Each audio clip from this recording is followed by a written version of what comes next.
back to the channel. This is Rob here at Smirking Gun Reviews. We've made it. We are now on number 1 of our The Expanse top 6 fan favorite episodes. And we have made it to Abaddon's Gate from season 3, episode 13. The season finale that could have been the very, very end of The Expanse. And, well, it's crazy now looking at it that this was probably the end of the show. There is some kind of beautiful moment to it that would have been almost a fitting ending if everybody didn't know that there was so much more to talk about and more to show and more stories to tell, more books to adapt.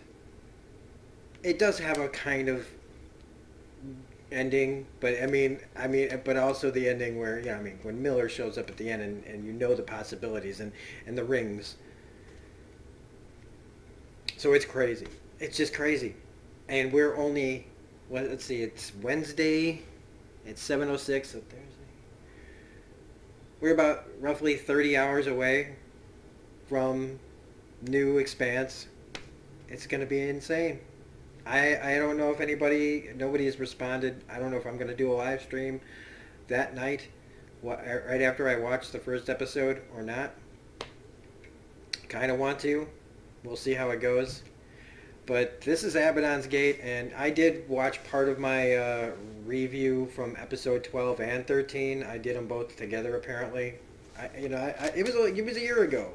I don't remember everything that I did, but I still feeling like, man, I was very passionate about those reviews when I was initially doing them, and I feel great about it now. Revisiting it, and hopefully, we have some new things to talk about, because one of the things I want to talk about is, in this show, every season, this is one of the reasons why I think this is the best sci-fi, is because every single moment, practically, there's quiet moments, there's talking, there's exposition, like every show, but almost every beat of this show feels like there are real stakes going on. And it feels like it's so grounded in real reality, real science, real space, stuff that's tangible, stuff that feels reachable, stuff that doesn't feel like hundreds and hundreds of years away, like Star Trek and Star Wars, or the past for Star Wars. But like Star Trek has some really great philosophies going on, and there's, if you like it, it's great. I think I have no problem with Star Trek, really. It's just not really for me as much. And Star Wars is way too broad. It's a big spectacle. And it's got so many amazing characters and creatures and people and the world and the Force and all that stuff that it's great. But this is real stuff that I feel like someday people way, past my lifetime are going to see some of this stuff. And that's why I love it more than anything, because the stakes feel like this is what could happen to humanity. It's just probably what would happen to humanity or will happen to humanity. So let's jump into this and talk about Abaddon's Gate, where at this point everybody sees Holden as crazy. He's talking to Miller and nobody wants to believe it because,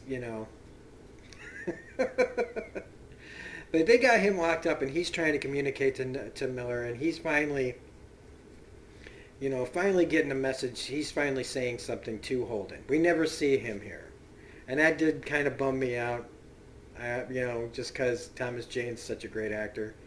Even Clarissa Mao, okay, it's very important to mention that she's overhearing him talking to Miller and overhearing everybody's reaction to it.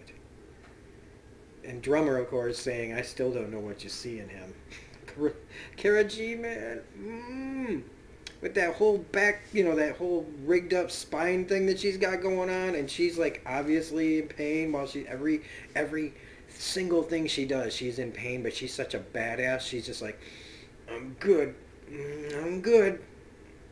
Fucking fantastic. To be able to play pain that believably, that you're working through, like, knowing that every inch of every step she takes is probably agonizing, and to feel it in her face and in the way she talks and the way she breathes, it's freaking phenomenal.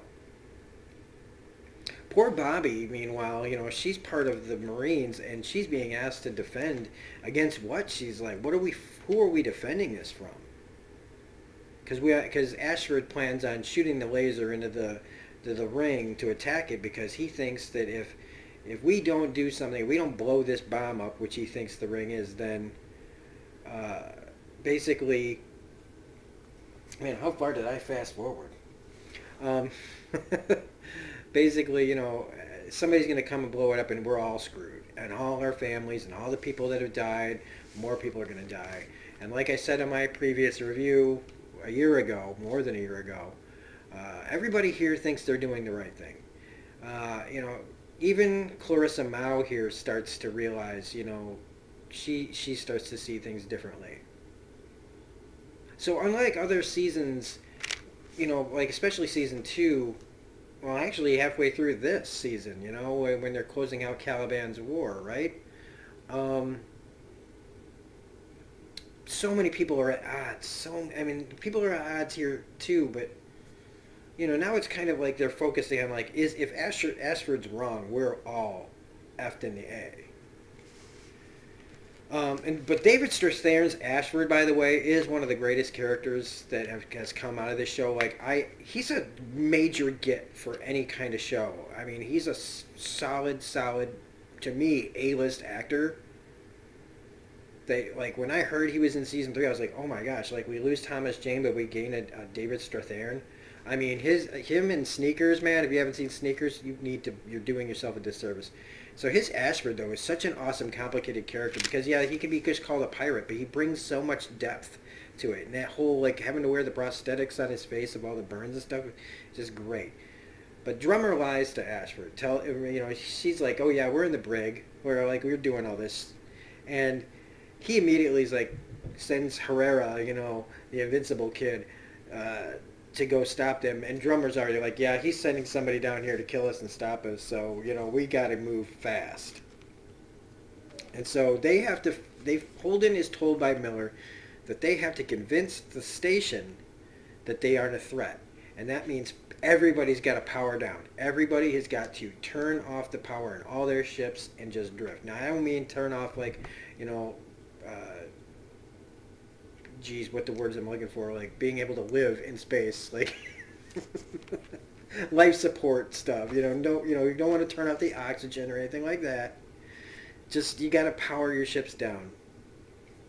And they get, they have to get the word out so that everybody does this, because this is not going to be a popular opinion, because everybody, like Holden says, everybody's been reacting to stuff we don't understand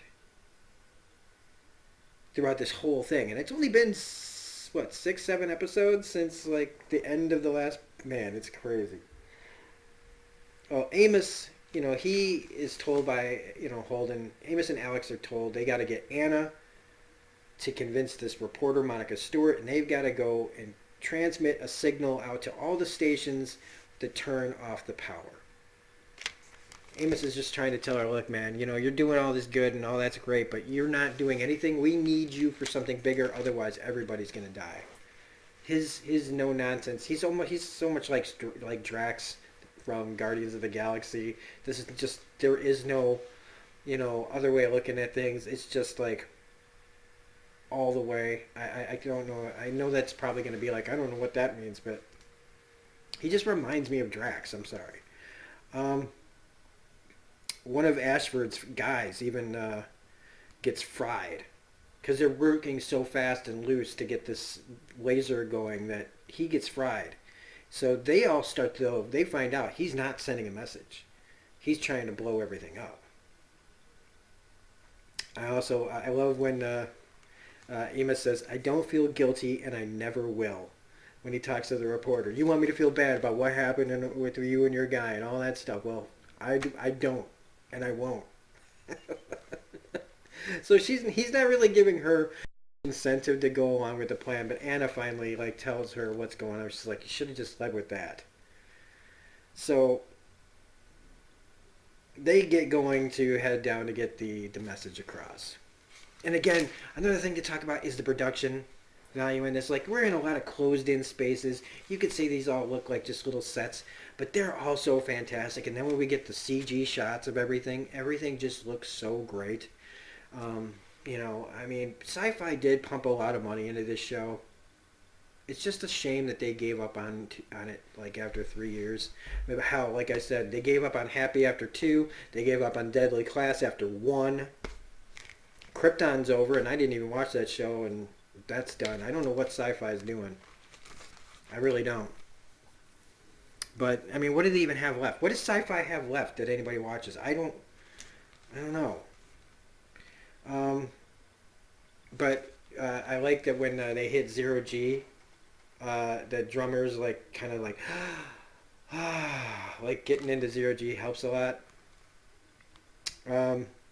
Well, they have 20 minutes to shut down the power.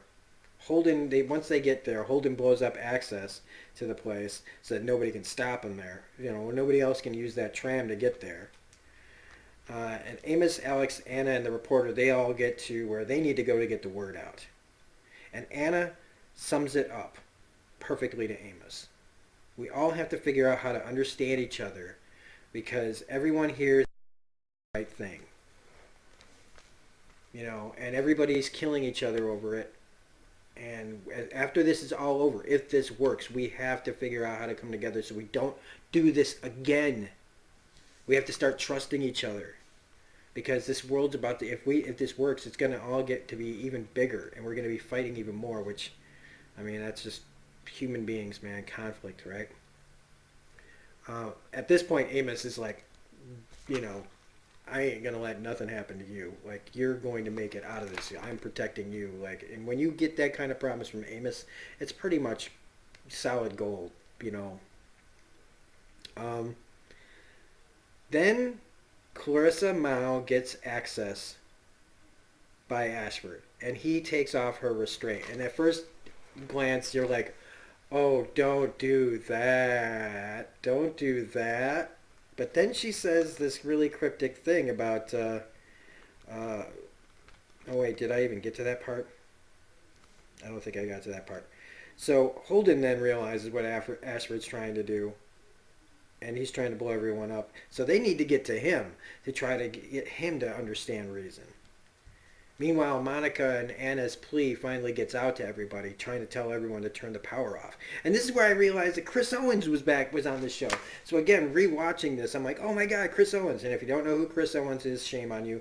He was on the X-Files. He played Agent Spender, who turned out to be, I don't want to spoil everything if you haven't seen the X-Files, but he was really, really great on the X-Files. He also played the monster in the Postmodern Prometheus episode of Season 5. He's a fantastic actor, and he does not get enough work. So anybody out there that sees Chris Owens, give him work. He's an amazing actor. Ashford, then he segue really quickly. He kills his own guy. We got guys that are like saying, hey, we need to at least try this. Why are we trying to just blow stuff up? Well, we could actually all live out of this. And he shoots his own guy. And then the Marines get sent to go kill Amos and the gang, which includes Bobby, who has to go out there and start firing on her own friends. But she doesn't know it's them. Meanwhile, Herrera power armors up, and he goes running after her and attacks Holden and Naomi, and they get him in the elevator at least. He smacks, Drummer, who again is taking so many beatings in this season.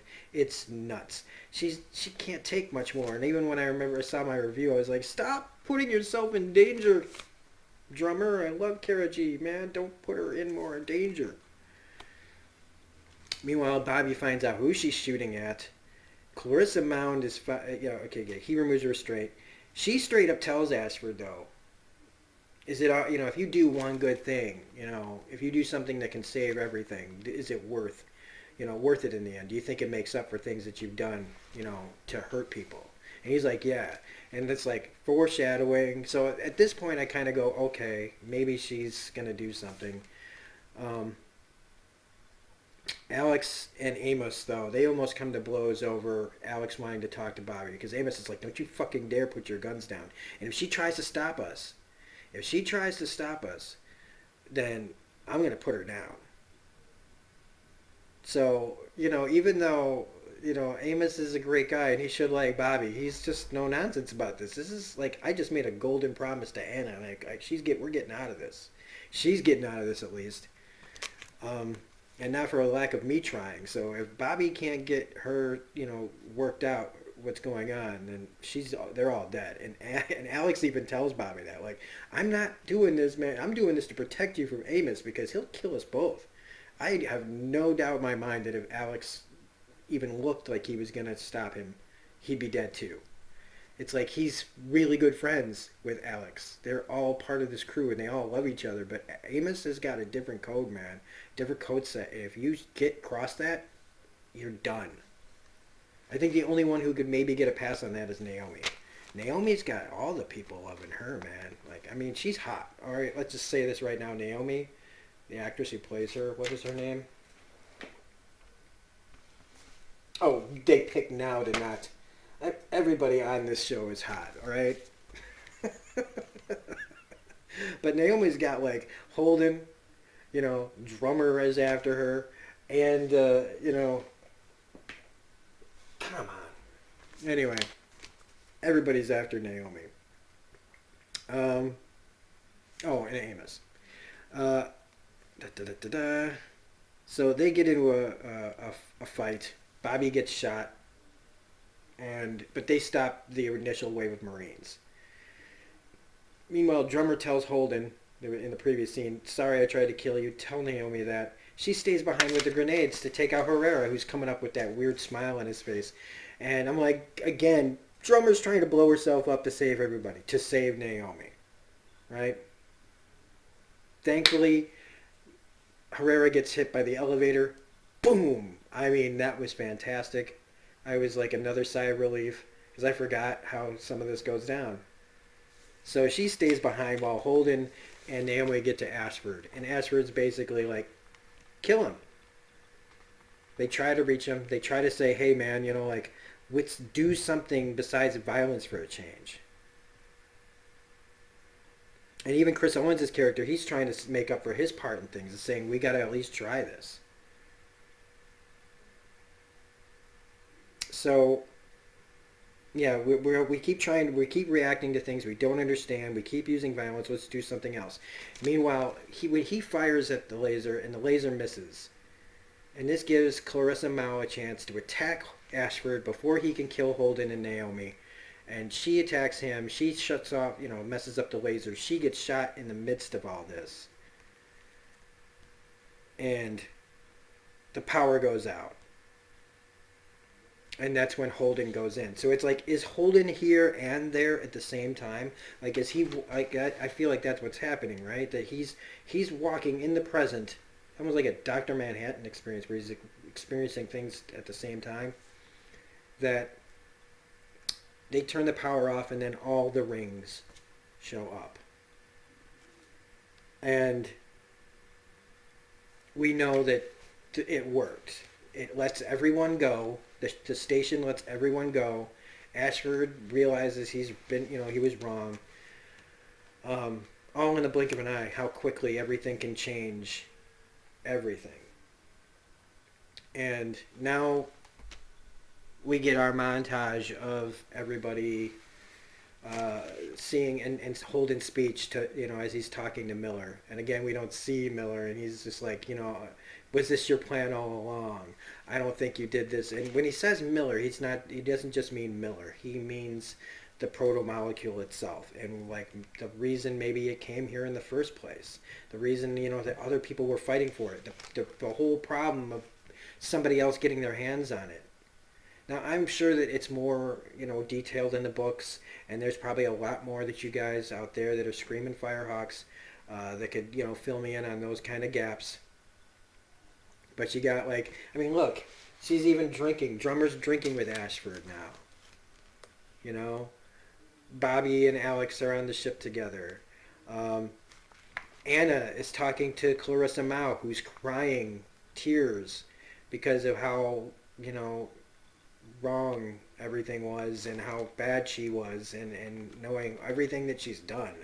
And while I was raging in the last time I reviewed this show about how much I hated her. It's nice to be able to look back on this with different eyes and say I still don't like anything she did. Seeing it like this now is a lot different, and knowing now that uh, after all the rings show up and their entrances to new worlds, basically welcoming the Milky Way galaxy into the little club, that there are now 1,300 habitable systems on the other side of these things, and that it will be a blood-soaked gold rush as usual. All these new stories that you can tell, 1,300 all these different ways to go, all the different places that they can go, and who's going to be in charge of what, when, and why. Christian here, unfortunately, had very little to do with this part of the story, but will undeniably be back in season 4 with a vengeance with stories. Hopefully, like I said, I haven't read all. I've only read part of book 1. But now the question, because it's going to be nuts. It's going to be nuts. And after, the trailers and everything, it's going to be really great. But now the question that, Miller and Holden have is, the people who made these gates, they're dead. What killed them? And that's just one of the questions. And one of the things that they can talk about. Because Miller's like, yeah, I want to know that too. I'm going to need a ride. And that's the end of the episode as we venture forth, getting ready for season 4. Hope, and by the time some of you watch this, maybe it'll be right before you watch season 4. I don't know. I get excited about the thought of that kind of thing. But anyway, that's Abaddon's Gate. We made it to the end of this. I'm really appreciative of anybody that's chosen to watch these. It's just a fun way to get us all hyped up for season 4. And if you liked what I did here, please hit the like button, comment, share, subscribe. Subscribe if you're not a subscriber and you're enjoying the content, because we've got a lot of Expanse stuff coming. And like I said, 2 contests going. One for this shirt. We're going to be giving another giveaway for this shirt halfway through my reviews, halfway through the season reviews of the Expanse Season 4. And then we're giving away a Blu-ray or a DVD of your choice of any of the Expanse seasons that you want. But again, you have to be a subscriber and you have to leave a comment in one of the season 4 reviews. So if you don't win the first contest, that doesn't mean that your comment might get, your name might not get pulled out of a hat. There's a chance to win twice. So keep an eye out for that. Again, I want to thank everybody that's chosen to watch these or the past reviews.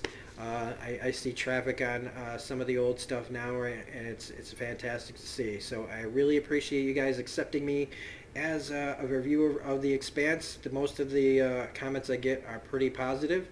And so this is Rob at Smirking Gun Reviews saying we'll be back with The Expanse Season 4, Episode 1. As soon as I can get a chance to watch it on Friday. I actually for a moment freaked out and was like, how do I watch it? How do I watch it? What do I have to get cable again? And I'm like, fuck dude, you've got Amazon Prime. But I panicked for a second, man, thinking, oh my god, I don't know how to watch it. So anyway, have a great day, and we will see you on The Expanse Season 4. Bye.